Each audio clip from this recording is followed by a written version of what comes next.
Bonjour tout le monde, bienvenue dans mon local et aujourd'hui vous allez découvrir comment utiliser un photobooth. C'est super simple, tu vas voir, il n'y a rien de compliqué, que ce soit en termes de montage, en termes de fonctionnalité, en termes de paramétrage. Tu vas voir, c'est super efficace et reste bien jusqu'à la fin. Je t'explique pourquoi c'est un business rentable à lancer en 2025.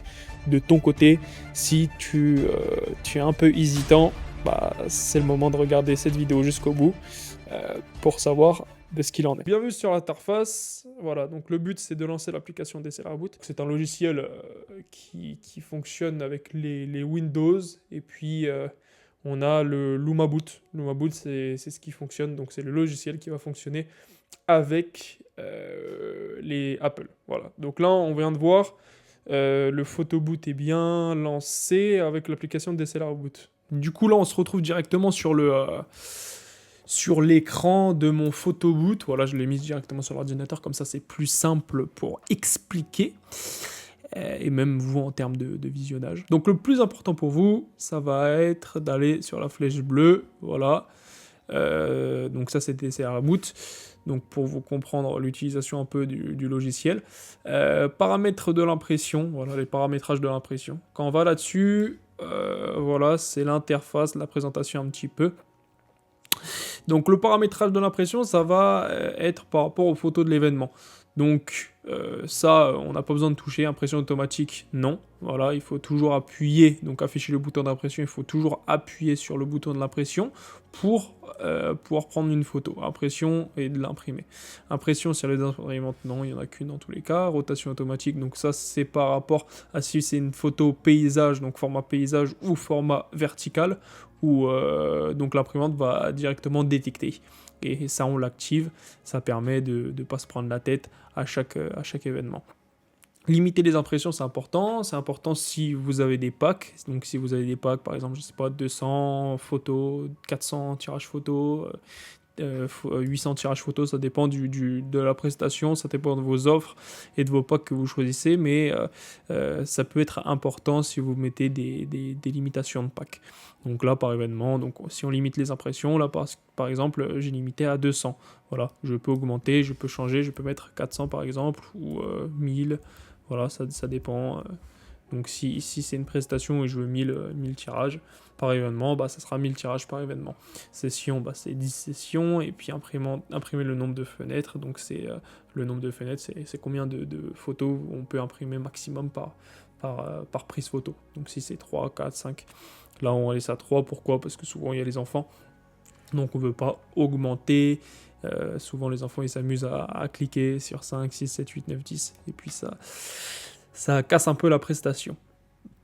Voilà. Après, net d'impression, on touche pas. Ça, on touche pas le reste. Imprimer 2x6, plus d'informations, on touche pas. Ensuite, une fois que ça c'est paramétré, il va falloir aller dans design d'impression. Design d'impression, ça va être tout ce qui est le design en fait avec le contour photo, etc. Donc si on reprend un exemple et on se remet à zéro pour vous expliquer un petit peu concrètement ce que c'est et comment ça fonctionne. Donc là on supprime tout. Voilà, vous allez arriver sur une page comme ça. Souvent vous faites nouveau modèle test 2, parce que j'en ai déjà fait un. Voilà. On teste le 2 et voilà, on arrive ici. Ce qui va se passer, c'est que il va falloir que l'appareil photo détecte qu'il y a bien une photo à prendre. Donc pour détecter ça, il va falloir cliquer là-dessus. Quand on clique là-dessus, ça ajoute directement une photo. Donc ça, c'est la photo 1 qui va être prise. Ensuite, si vous avez envie de vous en ajouter une autre, c'est possible. 4, 5, 6, c'est possible. Voilà. Donc souvent, nous, on se limite à une, voire deux, mais souvent c'est une photo pour garder quand même une bonne dimension de photo et qu'on voit quelque chose sur la photo. Ensuite on va placer le carré rouge, donc le photo du stand, on essaye de placer assez convenablement. Après, si vous voulez le placer carrément et que ça fasse vraiment tous les angles, c'est possible. Moi je sais que je vais mettre un contour photo, donc j'ai pas besoin de le placer comme ça. Mais si on prend après ça dépend aussi du contour photo, mais si on le place bien, voilà, ça ressemble à ça. Et là, si vous avez vu comment je suis sur l'ordinateur, si vous n'êtes pas sur l'ordinateur, que vous êtes directement sur l'écran, bah vous allez taper ici, avec le doigt, vous allez mettre, c'est simple, hein, vous mettez 0, vous mettez 0, voilà, là on met 1800 sur 1200, voilà. Et là, c'est placé parfaitement, perfecto. Donc, une fois qu'on a placé le photo du stand, il va falloir placer le contour photo si le client a choisi le contour photo. Moi, par exemple, enfin, tout le temps, ils choisissent le contour photo. Et ça m'est arrivé une seule fois sur toutes les prestations que j'ai fait où ils ne voulaient pas de contour photo. Donc, on choisit. Moi, je fonctionne avec une clé USB. Donc, ça, c'est directement sur le photo boot. Donc, contour photo. Je choisis le contour photo que je veux. Par exemple, je ne sais pas. Moi, je vais prendre lequel. Il y en a plusieurs. Ziker. Hop, Ziker, par exemple. Hop, Ziker, vous voyez. Donc, ça, c'était une prestation pour une inauguration de voiture. Je ne sais pas si vous connaissez Ziker. Et puis, donc voilà. Donc en fait, je l'ai fait sur Canva. Canva, tu peux mettre directement les dimensions. Quand tu mets les dimensions, bah, c'est les bonnes, 1800 sur 1200 pixels. Et puis, ça rentre parfaitement au niveau du photo boot. Enfin, ça rentre parfaitement au niveau du design. Et puis voilà. Donc ensuite, quand on a paramétré ça, on a paramétré le nombre pour l'événement, on a paramétré le design d'impression. On a juste à aller directement dans... Bah, après, si vous voulez, vous pouvez aussi faire des paramètres de partage. Donc si vous avez envie d'activer les mails, vous voyez, ça rajoute directement le bouton.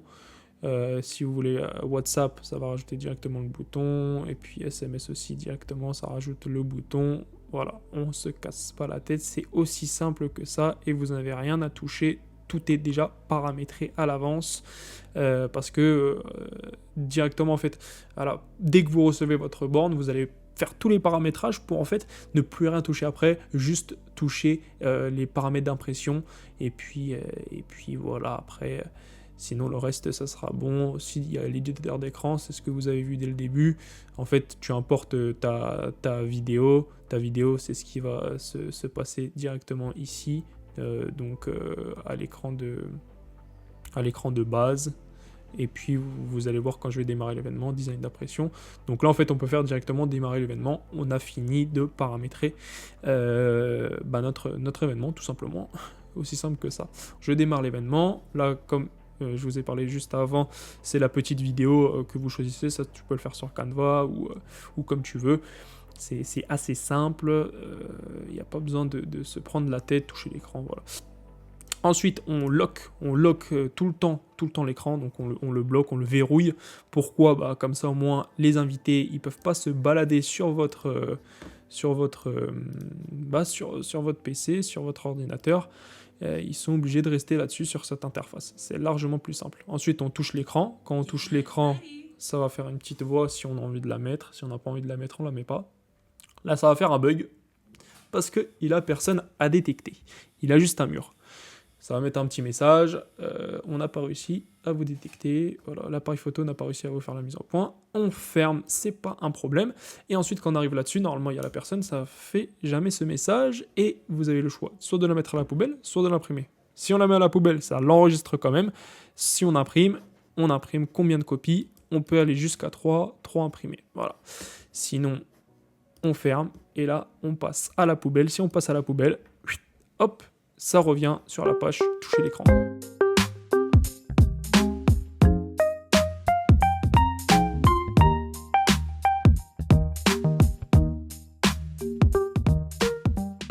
Et voilà, maintenant tu peux voir un petit peu comment fonctionne un photo boot, que ce soit à partir du montage jusqu'à l'allumage de ton photo boot, et puis que ça tourne et que ça s'imprime.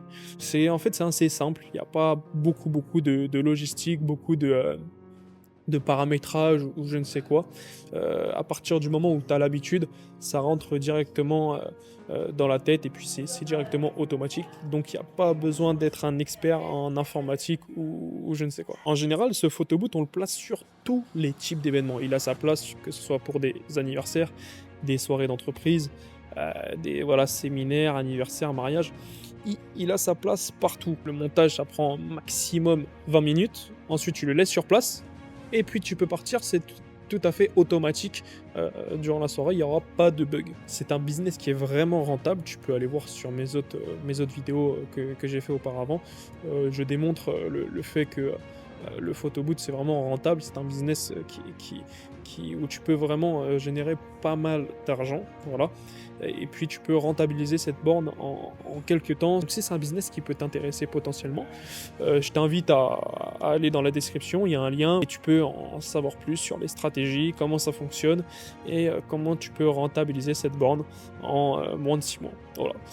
C'est pas du blabla, hein, c'est pas du mensonge, c'est mon vécu, c'est comme ça que j'ai pu aussi en arriver là aujourd'hui grâce au photo booth. Moi je te dis à la prochaine vidéo, c'était Antoine. Ciao ciao.